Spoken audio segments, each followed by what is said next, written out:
Good morning student. अभी हम लोग बीएसटी पढ़ने जा रहे हैं। बीएसटी में चैप्टर 7 हम लोग पढ़ रहे थे निर्देशन, जिसमें आज हम लोग को पढ़ना है औपचारिक संदेशवाहन जाल की व्याख्या कीजिए। औपचारिक संदेशवाहन को 5 भागों में बांटा जाता है और इन 5 भागों को अलग अलग तरीके से समझने के बाद इसे एक जाल की तरह दर्शाया जाता है कि लोग अपने बात को दूसरों तक किस तरह से पहुंचाते हैं। उसके लिए एक जाल की तरह इसे बना दिया गया है ताकि एक दूसरे से बात करने का जो तरीका है वो हमें पता चल जाए। ठीक है, तो इसमें हम लोग सबसे पहले देखते हैं इकहरी श्रृंखला संदेशवाहन। इकहरी श्रृंखला संदेशवाहन। ये जो इकहरी श्रृंखला संदेशवाहन में है, उसमें इकहरी श्रृंखला संदेशवाहन का अर्थ होता है कि पर्यवेक्षक तथा अधीनस्थ के मध्य जो ऊपर वाले जो अधिकारी होते हैं उनके और जो नीचे के अधिकारी होते हैं उनके मध्य होने वाली संदेशवाहन से है। एक संगठन में सभी लोग अगर ऊपर से नीचे की ओर होते हैं तो इसमें ऊपर से नीचे की ओर डिस्कशन किया जाता है। ऊपर बड़े अधिकारी होते हैं, उसके नीचे जो भी छोटे छोटे अधिकारी होते हैं उनसे बात किस तरह से की जाती है। जिस तरह से हम लोग देखते हैं, मान लीजिए एक अधिकारी ए है, उससे कनेक्शन किया गया बी अधिकारी को, बी अधिकारी कनेक्शन करता है सी से, सी अधिकारी डी से और डी अधिकारी करता है ई से। इस तरह से हम देखते हैं ये चैन की तरह बन जाता है, इसलिए इसे इकहरी श्रृंखला संदेशवाहन कहते हैं। ठीक है, चलिए हम लोग सेकंड देखते हैं। सेकंड नंबर में है चक्रीय संदेशवाहन।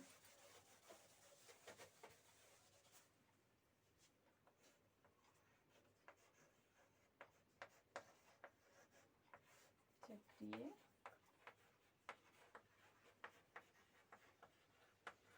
संदेशवाहन।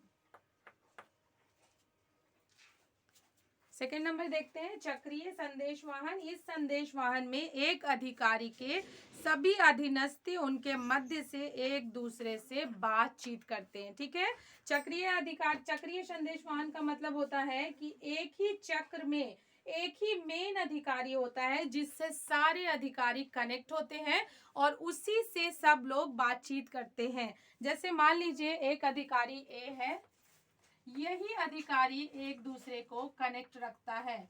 मान लीजिए उससे बी भी कनेक्ट है, सी भी कनेक्ट है, डी भी कनेक्ट है और ई भी कनेक्ट है। मतलब ये जो अधिकारी है ये मेन अधिकारी है और ये अपने अधीनस्थ सभी लोगों से बातचीत करता है और सभी लोगों से कनेक्ट होता है। यही एक मेन अधिकारी है जो दूसरों को संदेशवाहन देता है और संदेश देता है। ठीक है, थर्ड नंबर में हम लोग देखते हैं घूमता हुआ संदेशवाहन। तीसरा हो जाएगा घूमता हुआ संदेशवाहन।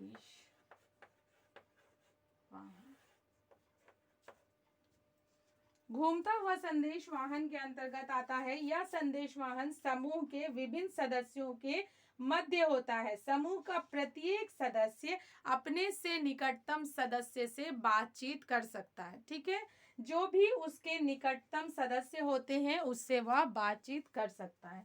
जिस तरह से हम लोग देखते हैं ए अगर एक सदस्य है, ये अपने निकटतम बी सदस्य से, बी सदस्य अपने निकटतम सी सदस्य से, सी सदस्य अपने निकटतम डी सदस्य से और डी सदस्य अपने निकटतम ई सदस्य से बात कर सकता है। हम देखते हैं कि ई सदस्य जो है वो ए के भी निकटतम है और डी के भी निकटतम है। उसी तरह ए के निकटतम बी भी है और सी बी के निकटतम सी है। इस तरह सब लोग एक दूसरे से आपस में जुड़े हुए होते हैं।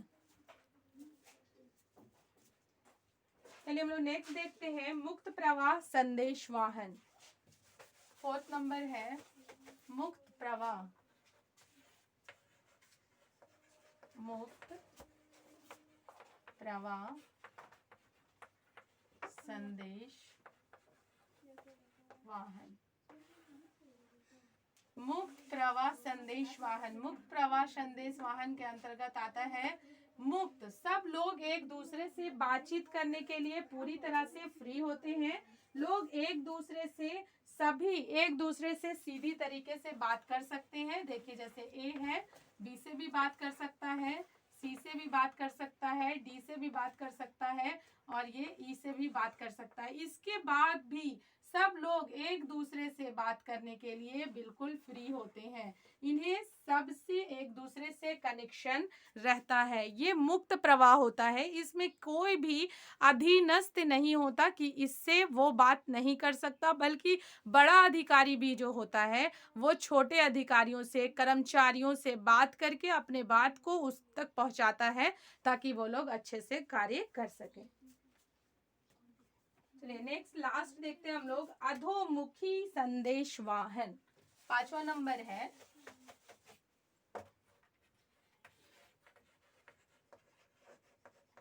अधोमुखी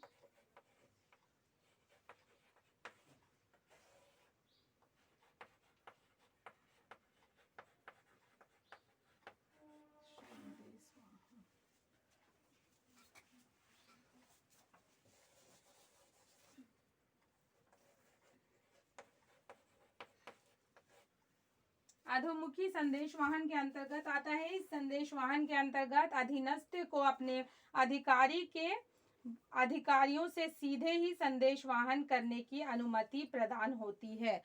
अधोमुखी संदेश वाहन में लोग अपने कर्मचारी, अपने अधिकारियों से डायरेक्टली बात कर सकते हैं, उनसे आदेश ले सकते हैं कि वो क्या चाहते हैं और उनका क्या उद्देश्य है। इस तरह से लोग बहुत स्वतंत्र मिजाज से इसमें कार्य करते हैं। देखिए मान लीजिए ए है, उसके बाद फिर हो जाएगा आपका बी, उसके नीचे एक बी अधिकारी है, उसके साथ सी अधिकारी है, उसके साथ डी अधिकारी है और यहाँ ई अधिकारी है। ठीक है, ये लोग स्वतंत्र होते हैं अपने इस बॉस से बात करने के लिए। ये जो सबसे बड़ा जो अधिकारी होता है वो इन लोगों से आसानी से मिल सकता है और इनसे बात कर सकता है, इन्हें अपने व्यवसाय के बारे में बता सकता है ताकि नीचे के जो कर्मचारी होते हैं वो इनका साथ दे और अधिक से अधिक उत्पादन हो सके। इस तरह से हम देखते हैं कि औपचारिक संदेशवाहन का जाल जो होता है वो 5 तरह से फैला होता है और जो भी तरह का जाल अपने व्यवसाय में यूज किया जाता है वो सभी अपने व्यवसाय को बढ़ावा देने के लिए और व्यवसाय में उन्नति करने के लिए किया जाता है। ठीक है, इस तरह से हम लोग ये क्वेश्चन आज क्लियर कर लिए। इसके आगे का क्वेश्चन हम लोग कल करेंगे। Thank you.